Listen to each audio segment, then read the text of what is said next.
اب درود پاک یہ ایسا وظیفہ ہمیں دے دیا گیا ہے کہ پڑھی جاؤ، پڑھے جاؤ، پڑھتے جاؤ، زیادہ پڑھتے جاؤ، تاکہ جو گناہ کیے وہ کم ہوتے جائیں اور نیکیاں بڑھتی جائیں، قیامت کے دن جنت میں داخلہ مل جائے۔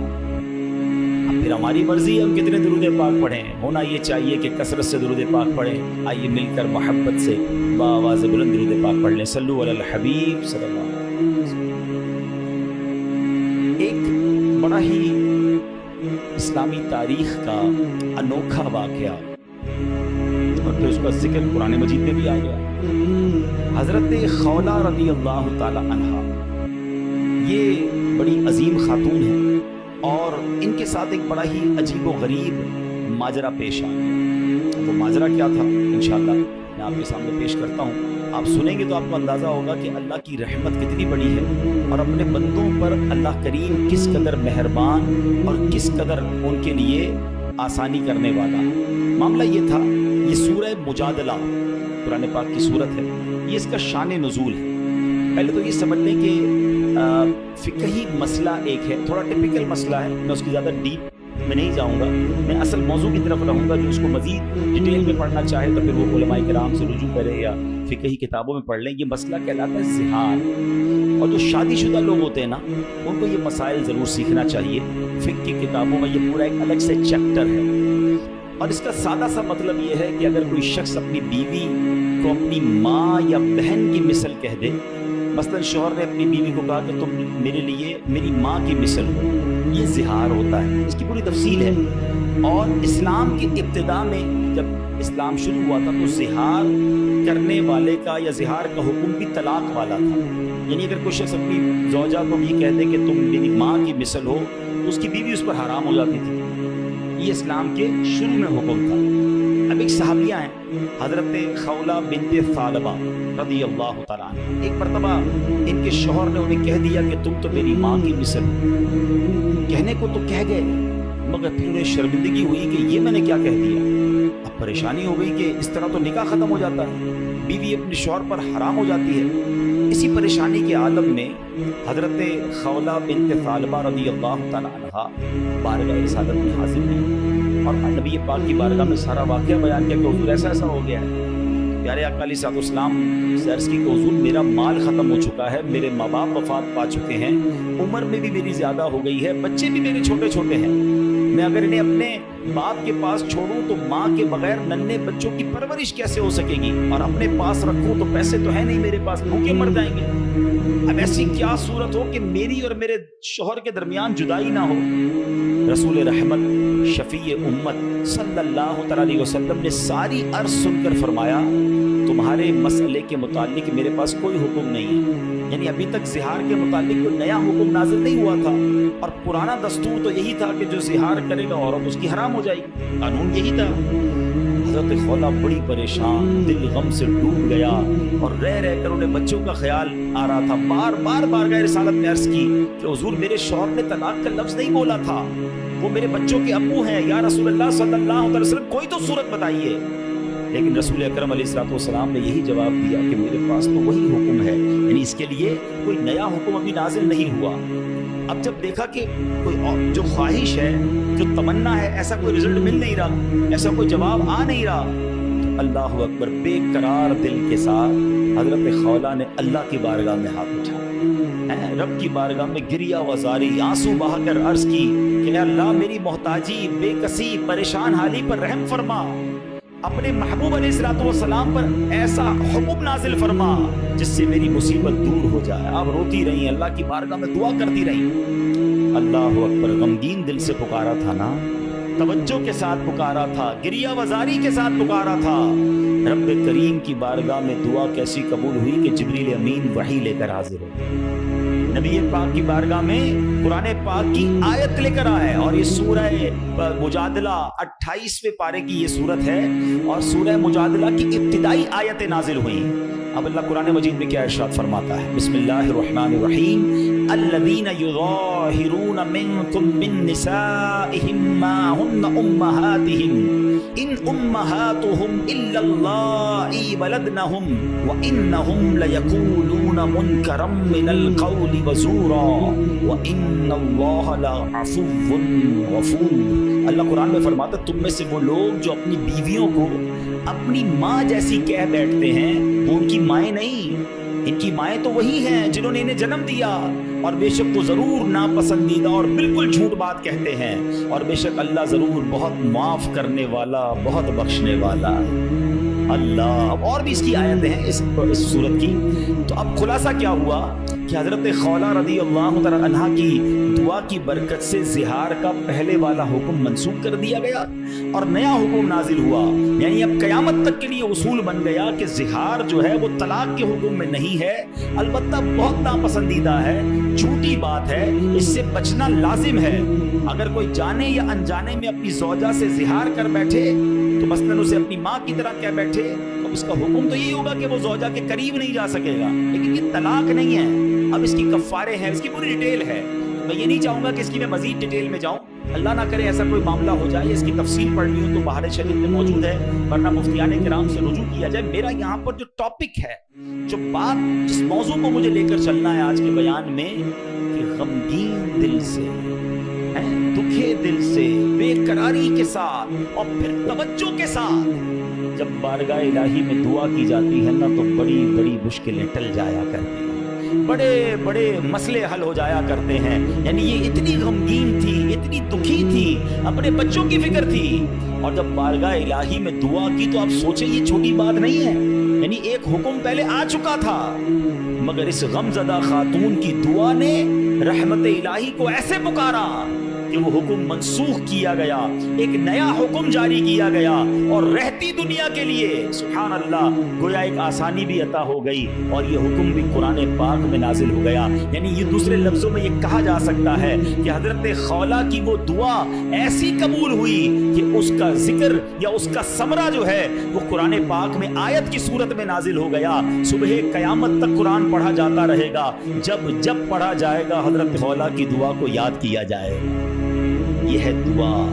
اچھا پھر دعا تو ہم سارے ہی مانگتے ہیں نا، اللہ کو تو ہم سارے ہی پکارتے ہیں، پکارنا کیسے ہے، اس کے طریقہ کیا ہے، اللہ سے دل سے کنیکٹیویٹی کیسے کرنی ہے، توجہ الی اللہ، سمجھ لیجیے آج میرا موضوع ہے اللہ کی طرف توجہ کیسے کرنی ہے، اور پھر ہماری مشکلیں کیوں نہ آسان ہو جائیں۔ اے میرے پیارے اسلامی بھائیوں، ابتہال یہ بڑا مشکل لفظ ہے، مگر آج اس کی تعریف سمجھ لیجئے، بڑی کمال کی تعریف ہے کہ ایک اصطلاح ہے ابتہال، اس کے معنی ہے دعا میں گر گڑانا، ہاتھوں کو بلند کرنا، پوری توجہ سے اللہ پاک کی بارگاہ میں عرض کرنا، یہ ہمارے آقا علیہ السلام کی پیاری سنت ہے۔ اس لیے اللہ پاک کے حضور گر گڑا کر پوری توجہ کے ساتھ دعا مانگنے کی عادت بنائیں، ایسے دعا مانگیں گے تو انشاءاللہ برکتیں نصیب ہوں گی۔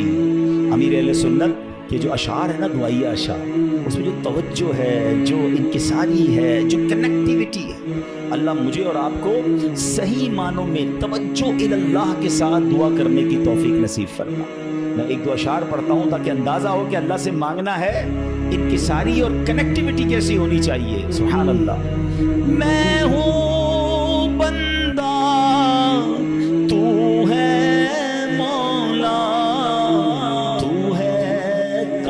دیر میں ناکارا، میں ہوں بندہ تو ہے مولا، تو ہے قادر میں ناکارا، میں منگتا تو دینے والا، میں منگتا تو دینے والا، یا اللہ میری جھولی بھر دے، یا اللہ جھولی بھر دے، بخش میری ساری خطائیں، بخش میری ساری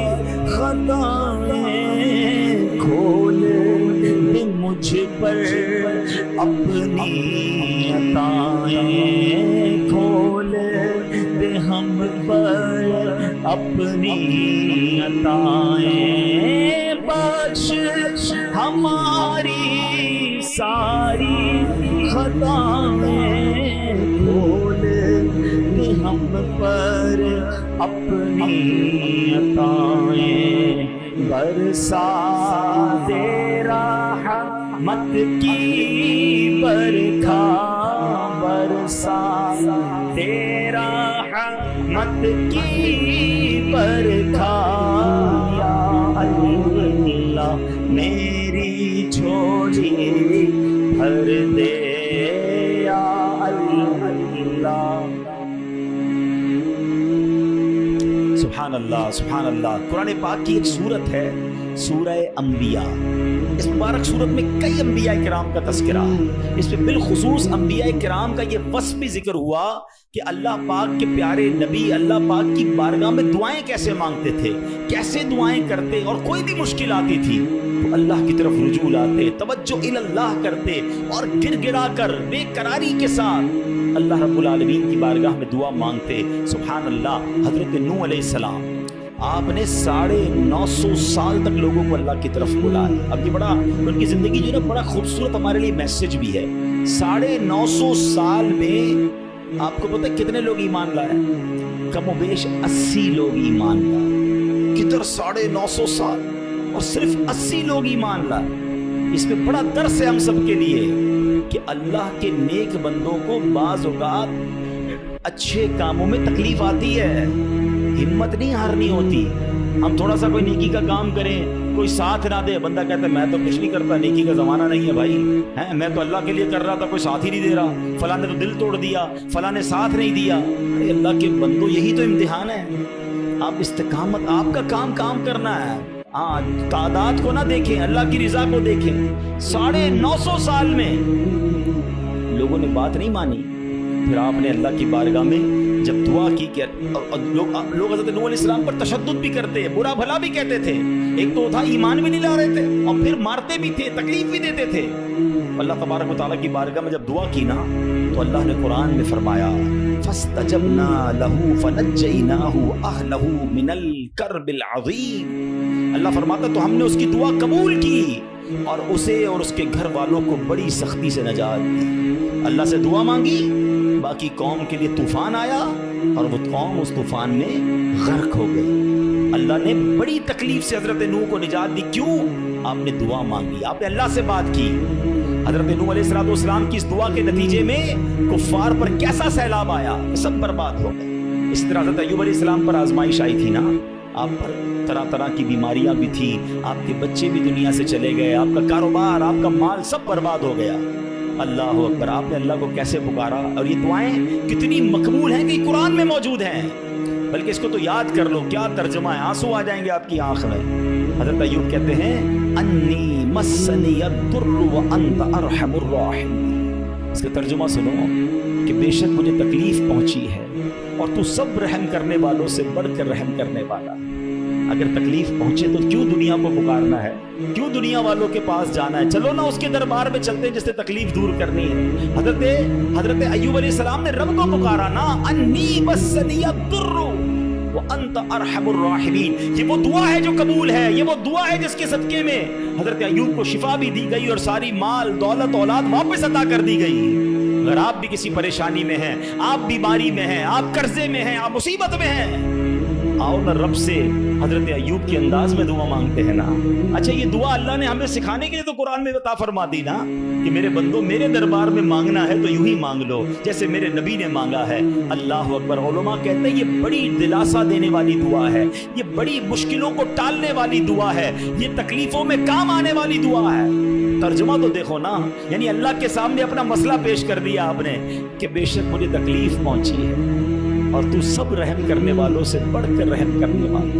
اے اللہ بیمار ہوں، اے اللہ پریشان ہوں، اے اللہ قرضے میں ہوں، کہو نا رب سے مجھے تکلیف پہنچی ہے، مجھے ستاتے ہیں لوگ، مجھے تکلیف دیتے ہیں، مجھے پریشان کرتے ہیں لوگ، اور تو سب رحم کرنے والوں سے بڑھ کر رحم کرنے والا۔ اور جب آپ نے دعا کی تو دعا کیسے قبول ہوئی؟ یہ بات بھی رب نے قرآن میں ارشاد فرمائی سورہ انبیاء میں، فاستجبنا له فكشفنا ما به من ضر وآتيناه أهله ومثلهم معهم رحمة من عندنا وذكرى للعابدين۔ اللہ قرآن میں فرماتا تو ہم نے اس کی دعا سن لی، تو ہم نے دور کر دی جو تکلیف اسے تھی، ہم نے اسے اس کے گھر والے اور ان کے ساتھ نہیں اور عطا کیے، اپنے پاس سے رحمت فرما کر اور بندگی والوں کے لیے نصیحت ہے۔ حضرت یونس پر کیسی آزمائش نہیں تھی؟ کوئی سوچ سکتا ہے کہ مچھلی کے پیٹ میں ہمیں تھوڑی سی پرابلم آئے ہم بے قرار، بے چین، شکوے، شکایت؟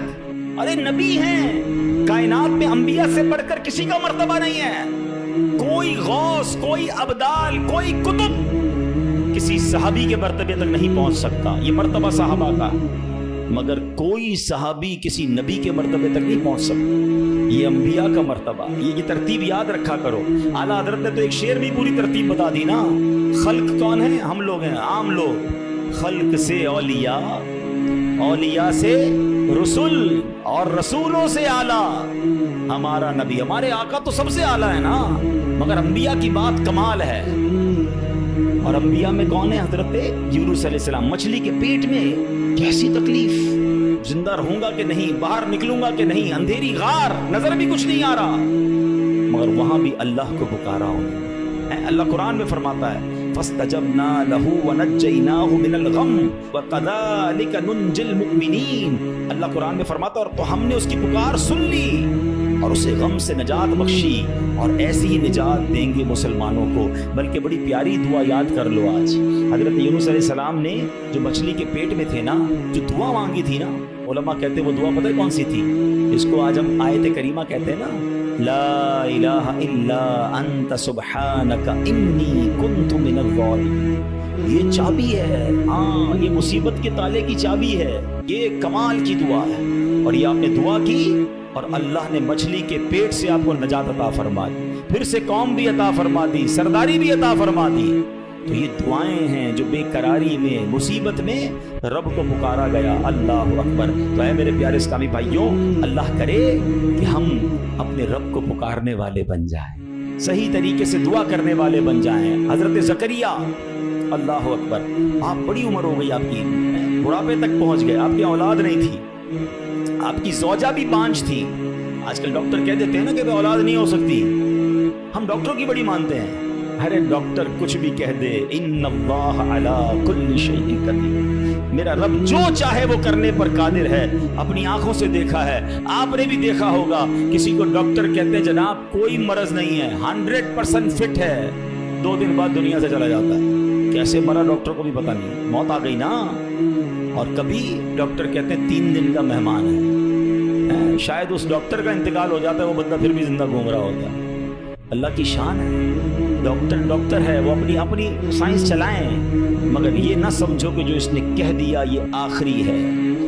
قدرت میرے رب کی ہے، شان میرے رب کی ہے، وہ ہر چاہے پر قادر ہے، اس پر بھروسہ تو رکھو نا۔ حضرت زکریا عمر بھی زیادہ ہو گئی، عورت بھی بانجھ ہے، مگر اللہ سے کیا دعا کر رہے ہیں؟ یہ بھی علماء فرماتے ہیں جو بے اولاد ہیں ان کے لیے مجرب دعا ہے، قرآنی دعا ہے، یاد تو کرو نا قرآن کی دعائیں، کیا دعا کی تھی آپ نے؟ اور مانا تو دیکھو اس کا، ہائے ہائے، کنیکٹیوٹی تو دیکھو نا، مانا کیا اس کا؟ اے میرے رب مجھے اکیلا نہ چھوڑ، اولاد نہیں تھی نا، اے اللہ مجھے اکیلا نہ چھوڑ، اور تو سب سے بہتر وارث، انت خیر الوارثین۔ اب یہ دعا وہ کرتے تھے، اللہ نے کیسی دعا قبول کی، صرف بیٹا نہیں دیا بلکہ بیٹا بھی دیا اور اس کو نبی بھی بنا دیا، بیٹا بھی ایسا دیا جس کو نبی کا مرتبہ عطا فرمایا۔ اللہ فرماتا ہے قرآن میں فَاسْتَجَبْنَا لَهُ وَوَهَبْنَا لَهُ يَحْيَىٰ وَأَصْلَحْنَا لَهُ زَوْجَهُ، تو ہم نے اس کی دعا قبول کی اور اسے یحییٰ عطا فرمایا اور اس کے لیے اور اس کی بیوی سنواری۔ اب اس میں بتایا کہ صرف اللہ نے بیٹا نہیں دیا، بیٹے کا نام بھی رب نے عطا فرمایا اور نبوت کی یوں سمجھیے کہ سرفرازی بھی عطا فرما دی۔ یہ ہے دعا، مگر دعا دل سے، توجہ اللہ، کنیکٹیوٹی کے ساتھ، پھر دیکھو کیسے کام بنتے ہیں، پھر دیکھو کیسے مصیبت ٹلتی ہیں۔ اللہ پاک خود فرماتا ہے وَيَدْعُونَنَا رَغَبًا وَرَهَبًا وَكَانُوا لَنَا خَاشِعِينَ، اور ہمیں پکارتے تھے امید اور خوف سے، اور ہمارے حضور گر گڑاتے ہیں۔ پتہ چلا کہ گر گڑانا، توجہ کے ساتھ خوف بھی ہو امید بھی ہو، پھر یہ کام بن جاتے ہیں۔ ذرا دیکھو نا میرے پیارے اسلامی بھائیوں، ہماری زندگی میں کتنے مسائل ہیں، کبھی کبھی ہمارے معاملات بڑے اٹک جاتے ہیں۔ اب کسی کو پیسوں کی ضرورت ہے، قرضے کی ضرورت ہے، اب جناب سارے دروازے بند ہو جاتے ہیں، اور اب کسی بھائی سے امید بندہ لگاتا ہے، آخری وقت میں وہ بھی منع کر دیتا ہے، سیٹھ صاحب پر نظر پڑتی ہے وہ بھی معذرت کر لیتے ہیں، دوست احباب سے پوچھتے ہیں وہ بھی جواب نہیں دیتے ہیں، سب دروازے بند ہیں، کوئی امید باقی نہیں بچتی، بندہ مایوسی کی طرف جانے لگتا ہے۔ مگر جب سب دروازے بند ہو جائیں تو ایک امید باقی رہتی ہے، ایک دروازہ اس وقت بھی باقی رہتا ہے۔ اللہ اکبر، بادشاہوں کے دروازے بند ہو جاتے ہیں مگر میرے رب کریم کا دروازہ کبھی بند نہیں ہوتا۔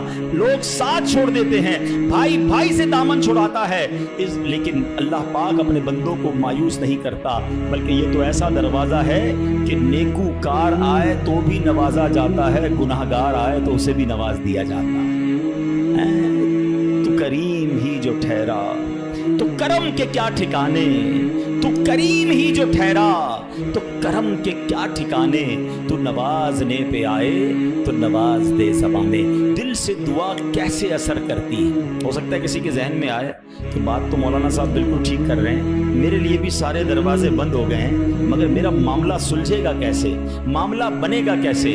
چلو میں آپ کو دو واقعات سناتا ہوں جس سے انشاءاللہ بات مزید سمجھ آ جائے گی۔ ایک صاحب تھے، کافی امیر تھے، اپنا بنگلہ بھی تھا، اپنی گاڑی بھی تھی، اللہ پاک نے بہت دیا تھا۔ شام کو گھر آئے، بچوں کے ساتھ وقت گزارا، کھانا کھایا، اور اس کے بعد اپنے بستر پر لیٹ گئے۔ رات ہو گئی تھی، بڑا نرم بستر تھا، ٹھنڈا کمرہ تھا، مگر کروٹ بدلتے جا رہے تھے، نیند نہیں آ رہی تھی۔ نیند بھی اللہ پاک کی نعمت ہے، جس کو آ جائے لوگ اس کی بھی قدر نہیں کرتے، پوچھو اس سے جس کو نیند نہیں آتی۔ اب کافی دیر تک کروٹ بدلنے لگا کہ پتہ نہیں کیوں نیند نہیں آ رہی، چلو آج تھوڑی سی فریش ایئر لیتا ہوں، شاید نیند آ جائے۔ گھر سے باہر نکلے، گاڑی سٹارٹ کی اور آگے چلتے رہے اور گھومنے لگے گلیوں میں۔ اچانک ایک مسجد نظر آئی اور مسجد کا دروازہ کھلا نظر آیا، کہ چلو یار ایسے ہی گھوم رہا ہوں، ذرا مسجد کے اندر چلا جاتا ہوں، وضو کر کے کچھ 2 رکعت نفل پڑھ لیتا ہوں۔ مسجد کے باہر گاڑی پارک کی، وضو کیا، مسجد کے اندر داخل ہوئے تو جیسے ہی مسجد کے اندر گئے پوری مسجد خالی، مگر ہلکی ہلکی کہیں سے رونے کی آواز آئی۔ رات کو اس کون ہے مسجد میں اور کیوں رو رہا ہے؟ تو دیکھا کہ ایک کونے میں ایک غریب آدمی اللہ کی بارگاہ میں ہاتھ اٹھائے رو رہا ہے، اور روتے روتے اللہ کی بارگاہ میں عرض کر رہا ہے کہ اے اللہ، میری بیٹی بیمار ہے، ڈاکٹر نے آپریشن کا کہا ہے، مجھ غریب کے پاس پیسے نہیں ہیں، کہاں سے لاؤں؟ اے رب کریم، تو ہی اسباب بنانے والا ہے، مجھ غریب کی حالت زار پر رحم فرما۔ اس امیر شخص کو سمجھ آ گیا مجھے نیند کیوں نہیں آ رہی تھی، مجھے کہیں بھیجا گیا ہے، میں ڈھونڈتے ڈھونڈتے اسی کے لیے آیا ہوں۔ اللہ اکبر، وہ غریب کے پاس گیا، جیب میں جتنی رقم تھی نکال کر اس کے پیش کر دی کہ بھائی یہ لے لو، اور میرا یہ کارڈ بھی رکھ لو، کبھی بھی ضرورت پڑے تو مجھ سے بات کر لینا۔ اس غریب شخص بھی کیسا خوددار تھا، اس نے کارڈ واپس دیا، کہ مجھے ایڈریس کی ضرورت نہیں ہے، میرے پاس ایک ایڈریس موجود ہے۔ کون سا ایڈریس موجود ہے؟ بولو یہ ایڈریس ہے نا، اللہ کی بارگاہ میں آیا، اس نے تمہیں بھیج دیا، جب دوبارہ ضرورت پڑے گی تو بھی اسی کی بارگاہ میں آ جاؤں گا۔ سارے دروازے بند ہو جائیں، میرے کریم کا دروازہ کھلا ہو۔ ہمارا پرابلم ہے ہم جاتے ہی نہیں اس کے پاس۔ اچھا اپنا ایک چھوٹا سا ٹیسٹ لے لو نا، تاکہ اندازہ ہو جائے گا آپ کو۔ کبھی بھی آپ کو بیماری ہو، پیٹ میں درد ہو، سر میں درد ہو، پاؤں میں درد ہو، چوٹ لگ جائے، پہلے کون یاد آتا ہے؟ ڈاکٹر۔ ڈاکٹر کے پاس چلو، یار بڑا درد ہے، کسی کو معلوم کرو کیسے علاج ہوگا، دوائی۔ میں نہیں کہتا ڈاکٹر کے پاس نہیں جانا چاہیے، لیکن پہلے ہمیں اللہ یاد آنا چاہیے۔ اے اللہ تو شفا دینے والا، کرم کر دے مالک۔ کاروبار میں نقصان ہوا، فیملی میں پرابلم ہوا، واٹ ایور پرابلم، سب سے پہلے ہمیں دنیا والے سورس ہیں، وکیل، پولیس، یہ یاد آتے ہیں۔ ہونا یہ چاہیے کہ ہمیں خالق اسباب کی طرف لو لگانی چاہیے، پہلے اللہ کریم کو پکارنا چاہیے۔ اسباب اختیار کرنا منع نہیں، مگر اسباب کے چکر میں اس دنیا کے چکر میں ہم بھول گئے اسے کہ جو حل کرنے والا ہے، جو مشکلیں دور کرنے والا ہے، جو اولاد دینے والا ہے، جو مصیبت ٹالنے والا ہے، اس کی طرف جاتے ہی نہیں۔ پورا دن دفتروں کے دھکے کھاتے ہیں مگر 2 رکعت پڑھ کر اس کی بارگاہ میں سر نہیں جھکاتے۔ دیکھو اللہ کیسے کام بناتا ہے۔ ایک اور واقعہ سنا، ایک بہت مشہور ڈاکٹر تھا، میں نے واقعہ کتاب میں پڑھا۔ مثال کے طور پر اس کا نام ڈاکٹر احمد تھا۔ ساری زندگی اس نے بڑے آپریشن کیے، اس کا بڑا نام تھا۔ اب حکومت نے اعلان کیا کہ اس کو گولڈ میڈل دینا ہے، لائف ٹائم اچیومنٹ ایوارڈ۔ پوری زندگی اتنا کام کیا اس ڈاکٹر کو ملک کے دارالحکومت میں بلایا جائے گا اور ایک بڑی تقریب ہوگی اور اس کو گولڈ میڈل دیا جائے۔ ڈاکٹر بڑا خوش، اتنا بڑا ایوارڈ ملنے والا ہے۔ ڈاکٹر صاحب نے فلائٹ بک کی، جہاز میں بیٹھے، جیسے ہی جہاز اڑا تو کچھ دیر کے بعد جہاز موسم خراب ہو گیا اور جہاز میں کوئی پرابلم ہو گئی، تو جہاز کو راستے میں کسی چھوٹے سے ایئرپورٹ پر اتار لیا گیا۔ ڈاکٹر صاحب جہاز سے نکل کر عملے کے پاس جاتے ہیں کہ بھائی کب جہاز اڑے گا، میری تو وہاں بہت اہم تقریب ہے اور سارا پروگرام میرے لیے سجایا گیا ہے، میں چیف گیسٹ ہوں، مجھے گولڈ میڈل ملے گا، بتائیں دوبارہ جہاز کب اڑے گا؟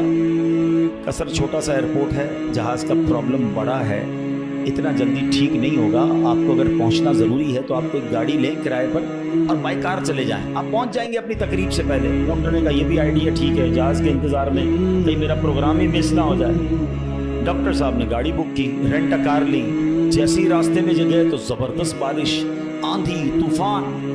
اس اندھیرے میں، اس آندھی طوفان میں ڈاکٹر صاحب راستہ بھول گئے اور کسی مین ہائی وے سے نکل کر گاؤں کے روڈ پہ چڑھ گئے۔ بہت دیر تک راستے میں، اب بھوک بھی لگ رہی، کھانا بھی نہیں کھایا، اندھیرا گم، بارش ہو رہی ہے۔ اچانک ایک چھوٹا سا گاؤں میں گھر نظر آیا جس میں ایک بلب جل رہا تھا۔ ڈاکٹر صاحب نے کہا اب تو حالت ایسی ہو گئی، دروازہ کھٹکھٹایا، ایک بوڑھی عورت نے دروازہ کھولا، کب ماں جی کچھ کھانے پینے کو ملے گا، بہت بارش ہو رہی ہے، بیٹا اندر آ جاؤ۔ وہ اندر چلا گیا، ماں جی نے بڑی محبت سے اسے پانی بھی دیا، کچھ کھانے کو بھی دیا۔ تھوڑی سانس میں آئی تو ڈاکٹر نے دیکھا کہ برابر پہ بستر پر ایک نوجوان لیٹا ہوا تھا۔ اب ماں جی یہ کون ہے؟ کہا بیٹا میرا بیٹا ہے۔ کیا ہو گیا ایسے؟ کہا اس کو بہت بڑی بیماری ہے۔ ماں جی علاج کیوں نہیں کرواتی؟ ماں جی کہتی میں نے گاؤں کے ڈاکٹر کو دکھایا ہے، ڈاکٹر کہتے ہیں ہمارے وطن میں ایک ہی ڈاکٹر ہے جس کا نام ڈاکٹر احمد ہے، وہی اس کا علاج کر سکتا ہے، مگر بیٹا میں غریب ماں ہوں، میں اپنے بیٹے کو کہاں سے ڈاکٹر احمد کے پاس لے جاؤں، نہ پیسے ہیں نہ کرایہ ہے، بس روز اللہ سے دعا کرتی اے اللہ تو کارساز ہے، میرے بیٹے کو شفا دے دے یا ڈاکٹر احمد کے پاس پہنچا دے۔ ڈاکٹر احمد رونے لگا، کہتا ہے ماں جی میں ہی ڈاکٹر احمد ہوں اور اللہ نے مجھے تیرے گھر پہ بھیج دیا۔ جہاز کا خراب ہونا، چھوٹے ایئرپورٹ پر اترنا، رینٹ کار لینا، راستہ بھول جانا، کسی اور گھر پہ نہ رکنا، اسی جھونپڑی کے کنارے پر رکنا اور اس گھر میں جانا اور اس مریض کا علاج کرنا۔ اب بھی نہیں مانو گے؟ ان اللہ علی کل شیء قدیر، میرا رب جو چاہے وہ کرنے پر قادر، بس ہمارا بھروسہ ہی جاتا ہے۔ ہم سمجھتے ہیں دنیا والے ساتھ دیں گے، ہم سمجھتے ہیں دنیا والے مسئلہ، ارے دنیا والے تو دکھ ہی دکھ دیتے ہیں، اپنا پرابلم بتاؤ تو ہنستے ہیں، ہم سے کہتے فکر نہ کرو، دوسروں کو بتاتے دیکھو اس کا یہ مسئلہ ہے، یہ فلاں کام کے لیے آیا تھا، اتنی بڑی بڑی باتیں کرتا ہے، اس کا یہ مسئلہ ہے۔ ہمارے مسئلے کو انجوائے کرتی ہے دنیا، کون ساتھ دیتا ہے آج؟ مگر جو ہمارے عیبوں پر پردہ ڈالنے والا، جو ہمیں بچپن سے لے کر آج تک نوازنے والا، جو ہمارے گناہ ہونے کے باوجود ہمیں عطا کرنے والا ہے، وہ ہمارا رب کریم ہے۔ ارے جو ہماری ماں سے زیادہ ہمیں چاہنے والا ہے، ہم اسے کیوں نہیں پکارتے، اس کی طرف توجہ کیوں نہیں کرتے؟ حالانکہ اس کی رحمت تو اس کے دروازے کھلے ہوئے ہیں، وہ تو دینا چاہتا ہے، مگر کاش جو توجہ ریکوائرڈ ہے، جو دل سے دعا مانگنا ہے، وہ اللہ مجھے اور آپ کو نصیب فرمائے، اور پھر اللہ کو پکارے نا۔ میں نے کہا نا گناہ گاروں کا بھی وہ رب ہے، وہ نیکوں کا رب تو ہے، وہ گناہ گاروں کو کیسے نوازتا ہے۔ ایک اور واقعہ سن، عیون الحکایات، یہ بڑی پیاری کتاب ہے مکتبۃ المدینہ سے، اگر آپ اسے لیں گے تو اس میں بڑی زبردست واقعات موجود ہیں۔ ماجرا یہ ہے کہ حضرت بکر بن عبداللہ فرماتے ہیں کہ پچھلی قوموں میں ایک بہت سرکش، غیر مسلم اور ظالم بادشاہ تھا، وہ اللہ پاک کی نافرمانی میں حد سے بڑا ہوا تھا۔ ایک مرتبہ ایک جنگ میں بادشاہ کو گرفتار کر لیا گیا اب اتنا ظالم تھا کہ جنہوں نے گرفتار کیا تھا انہوں نے کہا اب اس ظالم بادشاہ کو تو تڑپا تڑپا کے مارنا ہے. تو طے یہ پایا کہ اس کو ایسا کرو کہ تانبے کی ایک دیگ میں ڈالتے ہیں اور اس کو اونچی جگہ پر لٹکاتے ہیں اور نیچے آگ جلاتے ہیں تاکہ یہ جل بھون کر مر جائے. ایسے ہی کیا گیا. تانبے کی دیگ بنائی گئی, نیچے آگ لگا دی گئی. اب آہستہ آہستہ جو ہے وہ دیگ گرم ہوئی. بادشاہ کی حالت خراب ہوئی. دیگ گرم ہو جائے تو جسم جھلسنے لگا.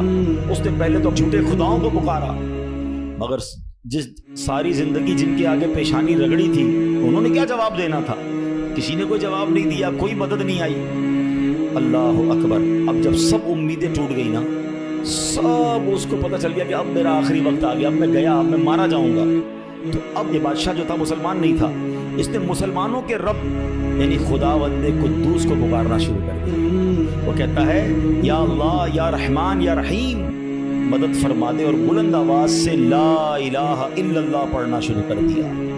اب بادشاہ نے اس مشکل گھڑی میں اللہ سے توبہ بھی کی کہ اللہ مجھے معاف کر دے اور بس مجھے بچا لے, اب میں تیری عبادت کروں گا, اب تک جو کیا مجھے معاف کر دے. بلند آواز لا الہ الا اللہ. اس دیگ میں بیٹھا ہوا ہے, نیچے آگ لگی ہوئی ہے. دیکھو کریم نے اس کی پکار کیسے سنی کہ بارش برسنا شروع ہو گئی. جیسے بارش برسی تو وہ آگ بجھ گئی, تو وہ گرمی تو آلموسٹ ختم ہو گئی. لیکن پھر اتنی تیز ہوا چلی کہ وہ دیگ رسیاں توڑا کر دیگ ہی اڑنے لگی. اچھا, وہ بادشاہ لا الہ الا اللہ, لا الہ الا اللہ کی آوازیں بلند کر رہا ہے اور دیگ اڑ رہی ہے. اب دیگ اڑتے اڑتے اڑتے غیر مسلم قوم کا جو قبیلہ تھا وہاں جا کے گر گئی. اب جب وہاں گئی تو لوگ حیران کہ یہ کیسی دیگ ہے جو اڑتے ہوئے آ رہی ہے اور اس میں بندہ بیٹھا ہوا ہے, وہ لا الہ الا اللہ, لا الہ الا اللہ پڑھ رہا ہے. تو جب وہ غیر مسلم قریب آئے تو اس بادشاہ نے باہر نکل کر اپنا واقعہ سنایا کہ سنو, میں غیر مسلم تھا, اپنے اللہ کے سوا جھوٹے خداؤں کی پوجا کرتا تھا, میں نے کلمہ پڑھا, اللہ نے اس مصیبت سے نکال دیا اور مجھے یہاں پہنچا دیا. پورا گاؤں کلمہ پڑھ کر مسلمان ہو گیا. اللہ کی جو نا قدرت کے نظارے ہیں. اللہ ایسے نکالتا ہے بندے کو کہ سمجھ بھی نہیں آتی. بات وہی ہے کہ دل سے اسے پکارنا ہے, مگر دل سے گر گڑا کر توجہ کے ساتھ, فوکس کے ساتھ. پھر دیکھو آپ کی مشکلیں کیسے ٹل جاتی ہیں. تو اللہ کرے کہ ہم پیارے آقا علیہ الصلوۃ والسلام کی سنت پر عمل کرنے والے بن جائیں. ایک بار خود نبی پاک کے ساتھ بڑا حیران کن واقعہ پیش آیا. یہ 3 ہجری غزوہ غطفان کا موقع تھا. پیارے آقا علیہ الصلوۃ والسلام صحابہ کرام کو لے کر سفر پر روانہ ہوئے. ایک مقام پر پڑاؤ کیا تو صحابہ کرام کچھ فاصلے پر ٹھہرے اور نبی پاک علیہ الصلوۃ والسلام اکیلے ایک درخت کے نیچے تشریف فرما ہو گئے. غیر مسلم جو ہر وقت نبی پاک کو معاذ اللہ نقصان پہنچانے کی ٹرائی کرتے رہتے تھے, پلان کرتے رہتے تھے, ان میں سے غیر مسلم اچانک کہیں سے آیا ہاتھ میں ننگی تلوار, اور نبی پاک اکیلے, کوئی اس وقت صحابہ بھی قریب نہیں تھے. پیارے آقا علیہ الصلوۃ والسلام کے بالکل سامنے آ گیا اور بڑے تکبر کے ساتھ, بڑے جس کو کر و فر کے ساتھ کہتا ہے اے محمد صلی اللہ علیہ وسلم, اب بتائیے آپ کو مجھ سے کون بچائے گا؟ آپ کے ساتھ تو کوئی بھی نہیں ہے, آپ اکیلے ہیں, میرے ہاتھ میں تلوار ہے. اللہ اکبر. نبی پاک کی توجہ اللہ کی طرف کیسی تھی. آپ نے صرف ایک جملہ کہا, ایک لفظ کہا, فرمایا اللہ. کیا نام ہے, دل کو کیسا سکون نصیب ہوتا ہے. میں اسے پکار رہا ہوں جو میرا خالق ہے, جو میرا مالک ہے, جو میرا پروردگار. پکارا کرو اسے, نام لیا کرو اس کا, کہو اللہ اللہ اللہ اللہ, پکارو اسے اللہ اللہ اللہ اللہ. ہائے ہائے ہائے, نبی پاک کی زبان سے لفظ اللہ نکلا تو غیر مسلم تو کانپنے لگ گیا, تلوار اس کے ہاتھ سے چھوٹ گئی. اب نبی پاک نے تلوار اٹھا کر کہا اب بتاؤ تمہیں مجھ سے کون بچائے. تھوڑی دیر پہلے تو وہ کہہ رہا تھا نا آپ کو کون بچائے گا, اب آقا کے ہاتھ میں تلوار ہے صلی اللہ علیہ وسلم, اب بتاؤ تمہیں کون بچائے گا. وہ کہتا ہے حضور مجھے بچانے والا تو کوئی بھی نہیں ہے, وہ مسلمان تو تھا نہیں. نبی پاک علیہ الصلوۃ والسلام نے اس کی بے کسی پر رحم فرمایا, اسے معاف کر دیا. آئے ہائے, نبی پاک کے ایسے اعلیٰ اخلاق دیکھے, وہ کلمہ پڑھ کر مسلمان. دشمن آ جائے تو چادر بھی بچھا دیتے ہیں, ہم معاف کریں گے. جان لینے آیا تھا, آقا نے اسے معاف کیا. ہمارے مزاج کے خلاف بات کر دے, ساری زندگی دشمنی لے لیتے, مجھے گالی دی, مجھے برا بھلا کہا, مجھے نقصان پہنچایا. کب تک بدلے لیتے رہو گے یار؟ نبی پاک کے امتی ہو تو معاف کرنا بھی تو سیکھو. آقا علیہ الصلوۃ والسلام جانی دشمن کو معاف کر دیتے. ہم اپنے بھائی کو معاف کرنے کے لیے تیار نہیں ہوتے. نہیں میں نہیں جاؤں گا بھائی کے گھر, ہم نہیں جاتے فلاں رشتہ دار کے گھر, ہم نہیں بلاتے کسی کو دعوت میں. چھوٹی چھوٹی باتیں ہیں. کبھی دعوت نہیں دی تھی آپ کو اس وجہ سے, کبھی سیدھے منہ بات نہیں کر سکے, آپ کو ویلکم نہیں کر سکے, آپ کو تحفہ نہیں بھجوایا. اتنی چھوٹی بات پر آپ نے رشتہ داریاں ختم کر دی. اور ایک طرف کہتے ہو کہ نبی پاک کے امتی, آقا کے غلام. اچھا نعتیں سب کو یاد ہیں, یاد کرو نا, نبی پاک کی سنت پر تو عمل کرو, کسی کو تو معاف کرو. بندہ کہتا میں بتاتا ہوں, مجھے گالی دی ہے, اب میں بتاتا ہوں. وہ ایک گالی دیتا ہے, ادھر سے 7 گالیاں جاتی ہیں. اور صحیح بات یہی ہے, جو کہتا ہے میں بتاتا ہوں, وہ واقعی بتا دیتا ہے وہ کون ہے, اس کے اندر کتنا گند بھرا ہوا ہے. اگر وہ آپ کے ساتھ برا کر رہا ہے تو آپ کو کس نے اجازت دی ہے برا کرنے کی؟ ایک عجیب سا جملہ مشہور کر دیا گیا ہے کہ جناب ہم شریف کے ساتھ شریف ہیں, بدماش کے ساتھ بدماش ہیں. مجھے آج تک سمجھ نہیں ہے کون سا بٹن لگا ہوا ہے آپ کے اندر بھائی. شریف کے ساتھ شریف ہوتے ہو, بدماش آتا ہے, آپ بھی بدماش بن جاتے ہو, تو پھر تو آپ بھی بدماش ہوئے نا بھائی. شریف آدمی شریف کے ساتھ شریف ہوتا ہے, بدماش کے ساتھ بھی شریف ہوتا ہے, تبھی تو بدماش کی اصلاح ہوگی نا. مسلمان ہوا نا یہ شخص, نبی پاک نے معاف کر دیا. تو خدا را آقا کی سنت کو ادا کریں, اور جیسی بھی مشکل, جتنی بڑی مشکل ہو, آپ بس دعا کریں, اللہ کو پکاریں, اللہ کو یاد کریں, توجہ اللہ کی طرف جائے.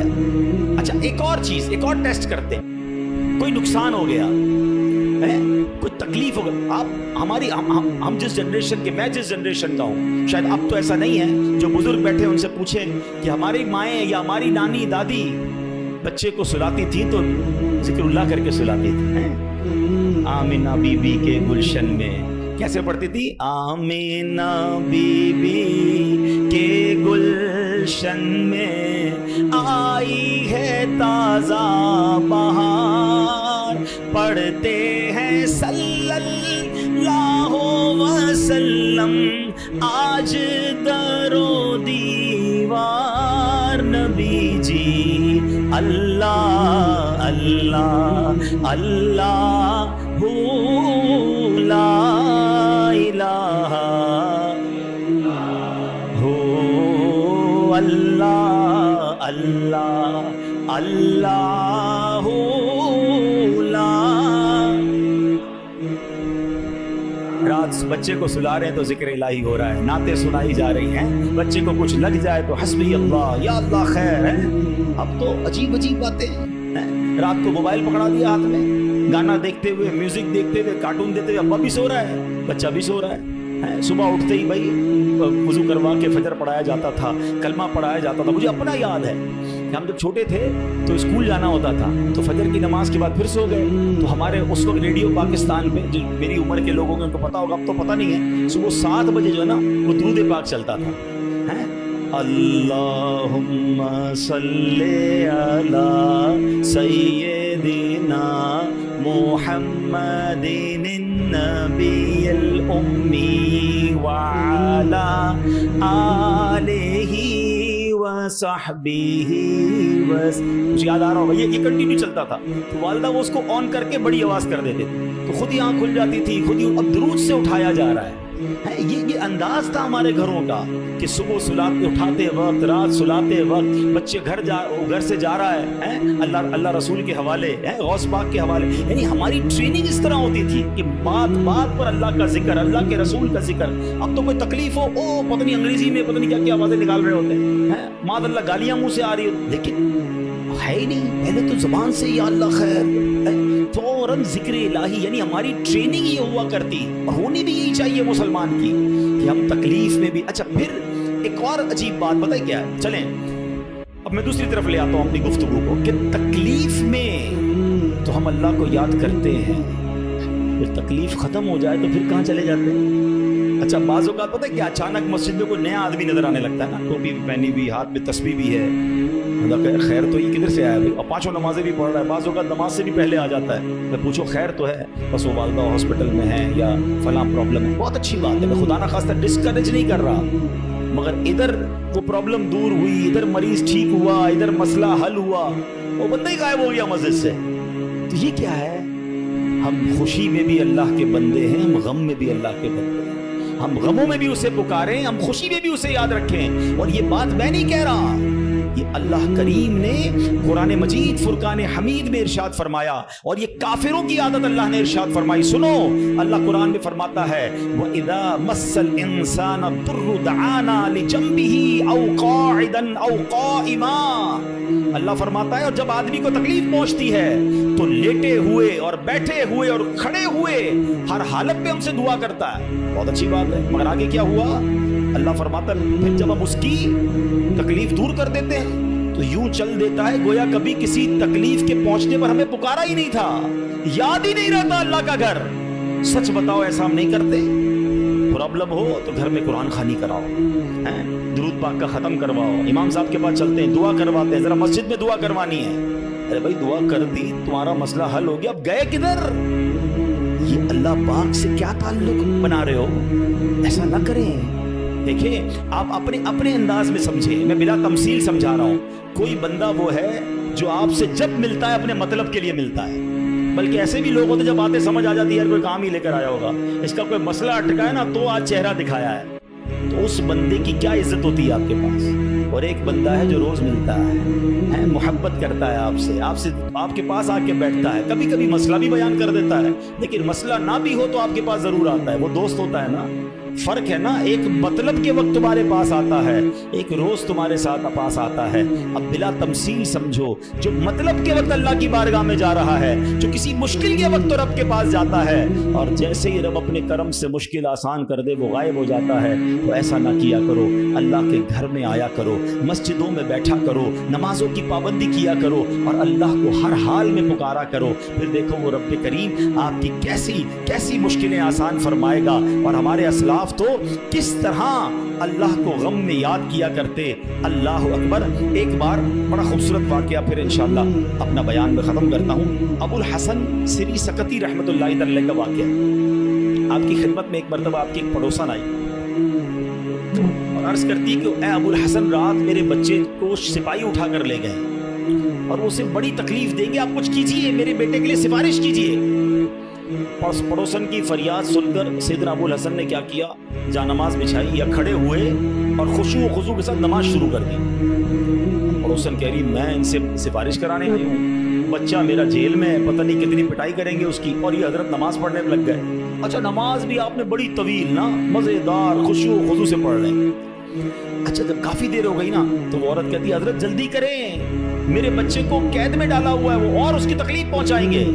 آپ نے جلدی نہیں کی، آپ نے سکون سے نماز پڑھی، اور جب نماز سے سلام پھیرا نا تو کہا اے میری بہن، تمہارا ہی تو معاملہ حل کروا رہا تھا، تمہارا مسئلہ ہی تو حل کر رہا تھا۔ ابھی یہ آپ نے کہا تو پڑوسن بھاگتی ہوئی، اس کی بچی بھاگتی ہوئی، امی گھر آ جائیں، بھائی آ گیا واپس، بیٹا گھر آ گیا۔ آپ نے کہا میں وہی تو مسئلہ حل کر رہا تھا، جدھر سے حل ہونا ہے ادھر آپ نے رجوع کر لیا، یہ طریقہ بتا دیا ہمیں۔ پرابلم ہونا وضو کریں اور 2 رکعت صلاۃ الحاجات پڑھیں۔ ہاں اللہ کے پاس، یا اللہ تیری بارگاہ میں آ گیا ہوں، جو پرابلم ہے، آپ کی رپورٹ غلط آ گئی ہے، آپ کی ڈاکٹر کہتا ہے پرابلم ہے، آپ کو جناب کوئی قرضے کا مسئلہ آ گیا ہے، کوئی بھی پرابلم، مال خراب ہو گیا ہے، 2 رکعت پڑھیں۔ کسی کے پاس پہلے نہ جاؤ، پہلے اللہ کے پاس، اللہ بھیجے گا آپ کو، اللہ آپ کے پاس راستے بنائے گا۔ آپ انشاءاللہ نماز پڑھیں، اللہ کو پکاریں، آپ کو انشاءاللہ ایسا راستہ سجائی دے گا کہ کام سارے سیدھے ہو جائیں۔ ہم پہلے کہیں اور جاتے ہیں، ہم رب کے پاس کیوں نہیں جاتے؟ ہم سب کے پاس جاتے ہیں، ہم رب کے پاس نہیں جاتے۔ ہم سب پر بھروسہ کرتے ہیں، ہم رب پر بھروسہ نہیں کرتے۔ آج کے اس بیان میں ایک بات سیکھ کر جانا کہ میری مشکلوں کو حل کرنے والا کون ہے؟ زور سے بولو نا، ایک بار اور بولو، پریشانی دور کرنے والا کون ہے؟ بیماری دور کرنے والا کون ہے؟ مصیبت ٹالنے والا کون ہے؟ مجھے عزت دینے والا کون ہے؟ مجھے ذلت سے بچانے والا کون ہے؟ مجھے دشمنوں سے بچانے والا کون ہے؟ میرے غموں کو دور کرنے والا کون ہے؟ میری بے قراری کو دور کرنے والا کون ہے؟ دل میں چین ڈالنے والا کون ہے؟ ارے مجھے اپنے گھر کعبے کو دکھانے والا کون ہے؟ مجھے حج پر بلانے والا کون ہے؟ مجھے مدینے کی حاضری کا شرف دینے والا کون ہے؟ مجھے اپنے محبوب کا سچا عاشق بنانے والا کون ہے؟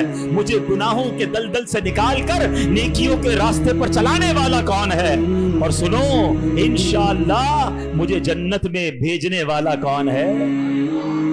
جب سب دینا اس نے ہے، سب ملنا اس سے ہے، پھر کیوں جاتے ہو تھے؟ اس کا درد تھام لو، اس سے محبت کرو، اس پر یقین کرو اور اسے پکارو۔ میں نے آج آپ کو قرآن کے ذریعے، حدیث کے ذریعے، واقعات کے ذریعے سمجھایا کہ جب جب اسے پکارا گیا ہے اس نے اپنے کرم کے دروازے کھولے اور اس نے مصیبتوں کو حل کر دیا۔ ہاں کبھی کبھی ایسا ضرور ہوتا ہے کہ میں جو مانگوں وہ مجھے نہیں ملتا، میں جو مانگوں اس میں لیٹ ہو جاتا ہے، اب اس میں شیطان دماغ میں خیالات ڈالتا ہے۔ ساری باتیں تو مولانا صاحب نے کر دی مگر میں تو بہت سالوں سے دعا کر رہا ہوں، میرا تو مسئلہ حل نہیں ہو رہا، میں تو رو رو کے دعا بھی کرتا ہوں، تہجد میں بھی دعا کی، کعبے کے سامنے جا کر بھی دعا کر کے آیا، فلاں بہت بڑی نیک شخصیت سے بھی دعا کرائی۔ اب یہ وسوسہ بھی آج سمجھ لو، اس کو حل کر لیتے نا، اللہ سے ہر حال میں محبت کرنی ہے، ٹھیک ہے؟